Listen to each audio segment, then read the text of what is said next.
never knew she was a snake until her secret revealed on their wedding night. It was a scream that drew the whole village to Wale's house that night. A scream so piercing, so full of terror. It cut through the stillness of the warm harmattan air.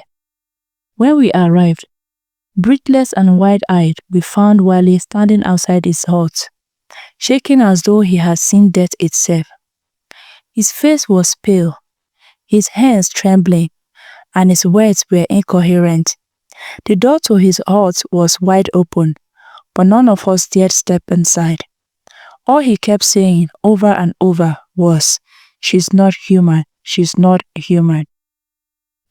My name is Wisdom.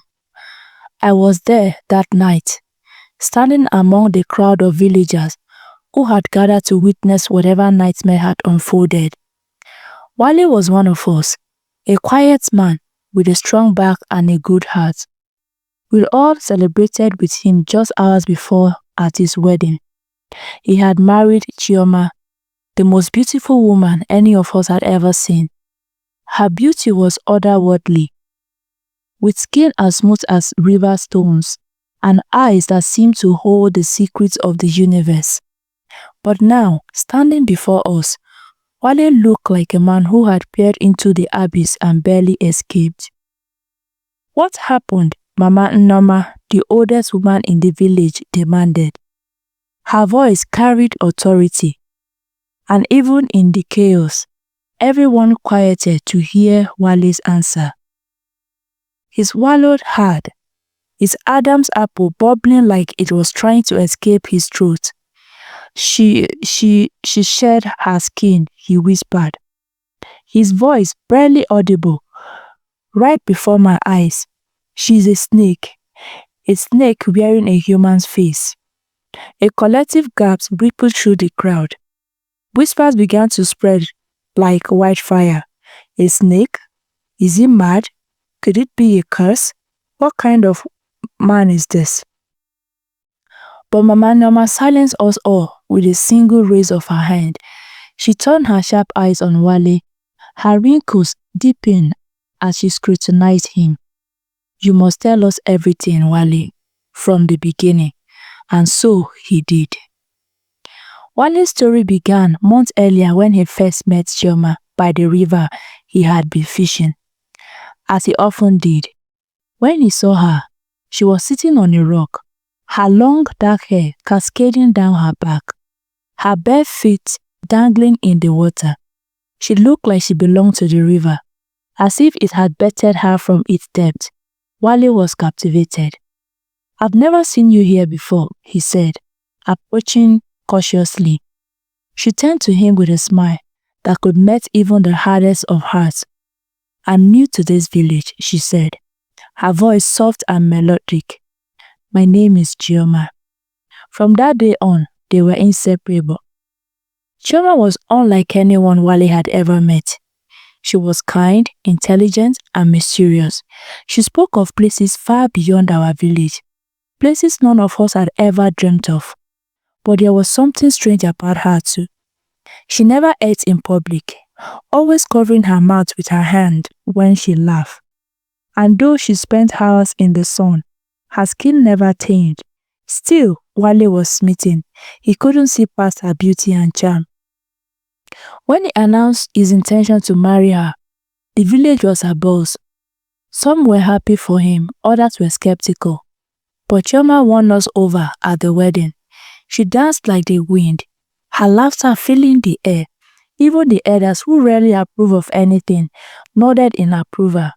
Wale had chosen well, or so we thought. On their wedding night, Wale and Chioma retired to his hut. The festivities outside continued long into the night, with drums beating and voices singing. None of us suspected that inside the house a nightmare was unfolding. Wale described how, as the night deepened, Chioma became restless. Her laughter turned to silence, her movements uneasy. She told him she needed to be alone for a moment, and he respected her wish.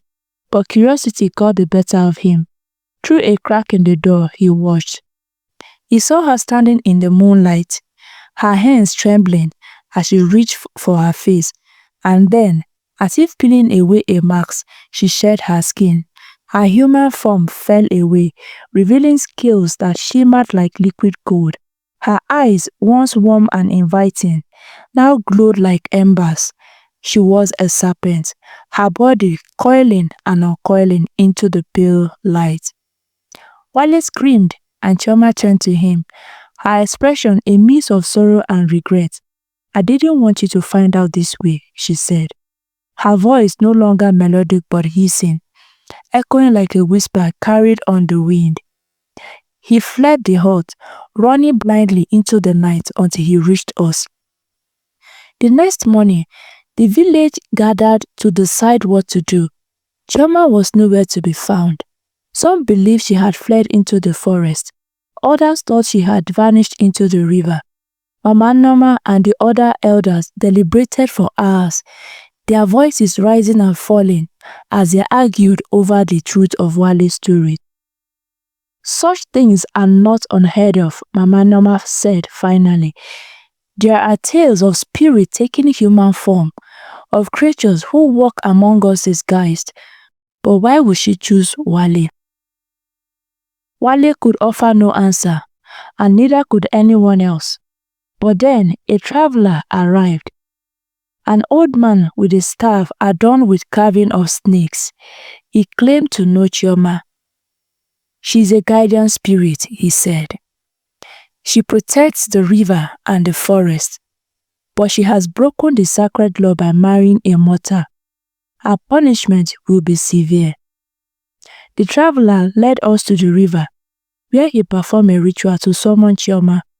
To our astonishment, she appeared, her human form restored, but her sorrow evident. She admitted her love for Wale, a love that had compelled her to defy her nature. "I wanted to live as you do," she said, tears streaming down her face. "To love, to laugh, to belong. But I see now that I cannot escape what I am." Wale, despite his fear and betrayal, stepped forward. "I loved you," he said, his voice breaking. "But I can't love what I don't understand." Chioma's gaze lingered on him for a long moment before she turned to the traveler. "I will accept my fate." With that, she walked into the river and disappeared beneath its surface, leaving only ripples behind. The traveler told us she had returned to her true form, bound to the river forever. Wale never married again, and the village spoke of Chioma's story for generations. To this day, when the moon is full, some say you can see her reflection in the water. A reminder of a love that defied the boundaries of nature and tradition. The first sign that something was amiss came a year after Chioma vanished into the river. The fishermen began returning from their nightly trips with wild tales of a woman's voice rising from the waters, singing songs that chilled their bones. One by one, the boldest among them abandoned their nets and boats, leaving the river eerily silent. I, Wisdom, had moved on from that fateful night. Life in the village had returned to its rhymes, but an unease lingered like the smoke from a quenched fire. It wasn't until the elders summoned me one evening, their faces grim and voices hushed, that I realized the past had not been buried. "The river has been restless," Mama Norma said. Her gnarled hands gripping her staff, Chioma's spirit has not found peace. A chill swept through me as the memories of that night flooded back. "What can we do?" I asked, though I wasn't sure I wanted to know the answer. "You were there," she said, fixing me with her piercing gaze. "The river's whispers calls for you." When I approached Wale's hut, I found him seated in the courtyard, staring into the fire. His once strong frame had withered. His eyes held a hollow, haunted look. He greeted me with a faint nod but said nothing until I mentioned the river. "She's in my dreams," he whispered, voice trembling. "Every night I see her face. She calls my name. Wisdom, she asks why I abandoned her." I shivered. The elders believe her spirit is restless. They think you must confront her. Wale's laugh was bitter. And what would I say to her? That I was a fool to love her? That I was too afraid to see beyond her skills? But he agreed to join me. As the moon rose high, we set out to the river, our steps heavy with dread. At the water's edge, the traveler who had won somewhat Chioma's spirit, waiting for us. His staff caving seemed to glow under the moonlight, and his eyes held a knowing sadness. "You've come," he said, nodding. "The river spirit grow restless, and her sorrow will bring chaos if left unchecked." He told us of the balance that had been disrupted by Chioma's defiance. As a guardian spirit, her bond with the mortal would have been forbidden. Her love for Wale had broken the sacred law, and her punishment to remain bound to the river was eternal, unless, he added, the bond was severed properly. "How?" Wale asked in his voice, barely audible. The traveler's gaze turned to me. "You must find the source of her grief and free her from it." Our journey began at dawn. The traveler led us into the dense forest that bordered the river, a place where the sunlight barely reached the ground and every sound felt magnified. He spoke of an ancient shrine deep within, a place where Chioma had once made her vow as a guidance spirit. It was there, he said, that we might find the answers we sought. The forest felt alive, watching us with unseen eyes. Wale and I walked into the silence, the weight of our task pressing down on us. When we reached the shrine, its ruins were covered in moss and vines, but the air around it was charged with energy. "This is where she made her choice," the traveler said. "You must listen to the spirit and learn the truth of her sorrow." As we knelt down before the shrine, the traveler began to chant. The air grew colder, and a faint mist rose from the ground. Slowly, a figure emerged, not Chioma, but an older woman with features that mirrored hers. She introduced herself as Amarachi, Chioma's mother. "She was born of the river," Amara said, her voice echoing like a distant current. But her heart was too human. She yearned for love, for a life beyond these waters. I warned her of the cause, but she did not listen. Amarachi's sorrow was palpable. She told us of trials Chioma had faced, the sacrifices she had made, and the loneliness that had driven her to Wale. "She does not blame you," Amarachi said, turning to him, "but she cannot rest until she knows you have forgiven her." The traveler explained that forgiveness alone would not suffice to sever the bond. Wale would need to prove his sincerity by facing a trial of the spirit. He agreed, though fear flickered in his eyes. The trial began as a vision.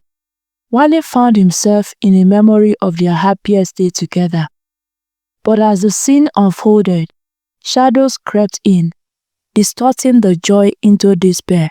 He saw Chioma's pain, her struggle to hide her true self, and the moment he had turned away from her. When he emerged from the vision, tears streamed down his face. "I forgive her," he said, his voice steady, "and I asked her to forgive me."